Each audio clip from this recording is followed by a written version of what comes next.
അട്ടിപ്പിടി കേസൊക്കെ ഉണ്ടാകുന്നതിന് മുന്നേ കുറേ നേരം അനുമോളും മസ്താനിയും സംസാരിക്കുന്നുണ്ട്.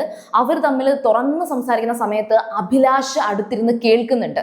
എനിക്ക് തോന്നുന്നു അഭിക്ക് ഈ പറയുന്ന ഒരു ഗ്രൂപ്പിലും ചേരണ്ട എന്ന് ഈ ഒരു തിരിച്ചുവരവിലും അഭി തീരുമാനിച്ചിട്ടുണ്ട്. പണ്ടും അഭി അങ്ങനെയായിരുന്നു. ഒനീലുമായിട്ടുള്ള സൗഹൃദമാണ് അഭിക്ക് കൂടുതലുണ്ടായിരുന്നത്.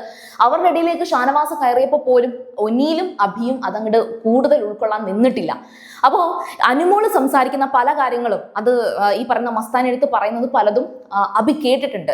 ഈ അഭി ഒരു വലിയ ഫാക്ടറാണ് കേട്ടോ. ഞാൻ അതുകൊണ്ടാണ് ഈ തുടക്കം അഭിയെ കുറിച്ച് പറഞ്ഞത്. ഇനി എന്താണ് സംസാരിച്ചത്, മസ്താനിയുടെ ആ ഒരു അവസ്ഥയും അനുമോള് പറഞ്ഞതും എല്ലാം കൂടെ എങ്ങനെയാണ് കണക്ട് ആയി എന്നുള്ളത് നമുക്കൊന്ന് മനസ്സിലാക്കാം. So serial grandma first time കാണുകയാണെങ്കിൽ ഉറപ്പായിട്ടും ചാനൽ ഒന്ന് സബ്സ്ക്രൈബ് ചെയ്തിട്ട് കാണുക. സംഭവം മസ്താനി വന്നിരിക്കുമ്പോൾ അവിടെ അനുമോള് പറയുന്നുണ്ട് ഇവിടെ മൊത്തത്തിൽ ഒരു പ്രശ്നം നടക്കുന്നുണ്ട്.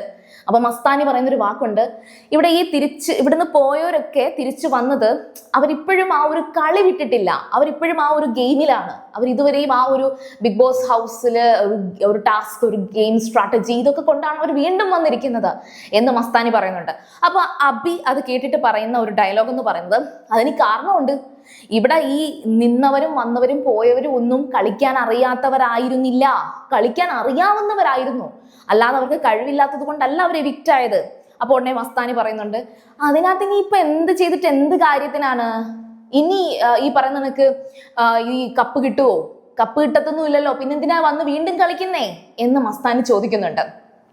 ശേഷം അനുമോളുടെ സിറ്റുവേഷൻസ് കംപ്ലീറ്റ്ലി പറയുന്നുണ്ട്. മസ്താനി ഒന്നും മിണ്ടാതെ എല്ലാം കേട്ടുകൊണ്ട് നിൽക്കുകയാണ്. അതായത് ശൈത്യമായിട്ടുള്ള പ്രശ്നം എന്താണെന്നുള്ളത് മസ്താനി ചോദിക്കുന്നുണ്ട്. അപ്പൊ പറഞ്ഞു, മറ്റേ ആ കട്ടപ്പ ഇല്ലേ, കട്ടപ്പ നീ അന്നില്ല പറഞ്ഞു തന്നില്ല, അത് മസ്താനിയാണ് ആ കട്ടപ്പ വാക്ക് ഉപയോഗിച്ചു കൊടുത്തത്.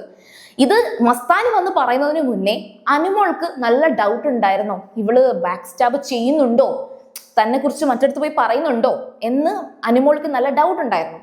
ആ സമയത്തായിരുന്നു ഈ പറയുന്ന അക്ബറിന്റെ അടുത്തും അപ്പാനിയുടെ അടുത്തും ഒക്കെ പോയി ഈ മറ്റേ നമ്മുടെ ശൈത്യ പോയി ഇരിക്കുന്നത് കാണുന്നത്. പക്ഷെ ഇരിക്കുന്നത് കാണുന്നത് കൊണ്ട് അനുമോൾക്ക് കുഴപ്പമുണ്ടായിരുന്നില്ല എന്നാണ് അനുമോൾ പറഞ്ഞത്. പകരം തൻ്റെ അടുത്തോട്ട് വരുന്നേയില്ല, ശൈത്യ തൻ്റെ അടുത്ത് വരുന്നില്ല, പകരം ഫുൾ ടൈം ഇവരുടെ അതായിരുന്നു എന്നാണ് ഈ അനുമോൾ പറഞ്ഞത്.